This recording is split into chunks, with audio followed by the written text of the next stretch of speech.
বারাকাতুহু। আমি আপনাদের সম্মুখে 10টি হাদিস পরিবেশন করে শোনাচ্ছি। 1 নম্বর হাদিস, মিফতাহুল জান্নাতিস সালাহ, বেহেশতের চাবি হলো নামাজ, রাওয়াহু তিরমিজি। 2 নম্বর হাদিস, আসসালামু ক্বাবলাল কালাম, কথাবার্তা বলার পূর্বে সালাম করো, রাওয়াহু তিরমিজি।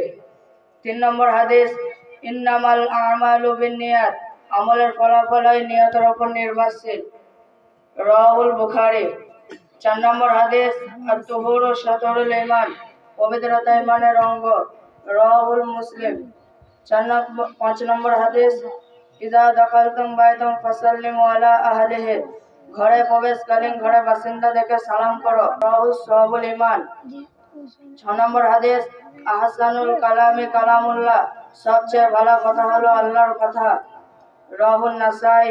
7 নম্বর হাদিস, আদ-দুআউ সিলাহুল মুমিনিন, দোয়া মুমিনদের হাতিয়ার, রাওয়াহুল আল-মুজাম্মল। 8 নম্বর হাদিস, তালাবুল হালালি ওয়াজিবুন আলা কুল্লি মুসলিমিন, হালাল রুজি উপার্জন করা প্রত্যেক মুসলমানের উপর ওয়াজিব, আল-মুজাম্মল। 9 নম্বর হাদিস, খায়রুকুম মান তাআল্লামাল কুরআনা ওয়া আল্লামা, তোমাদের মধ্যে সর্বোত্তম ব্যক্তি ওই ব্যক্তি যে নিজে কোরআন শেখে এবং অন্যকে শেখায়, রাওয়াহুল বুখারী। 10 নম্বর হাদিস, লা ইয়াদখুলুল জান্নাতা নাম্মামুন, চুগলখোর জান্নাতে প্রবেশ করতে পারবে না। আসসালামু আলাইকুম।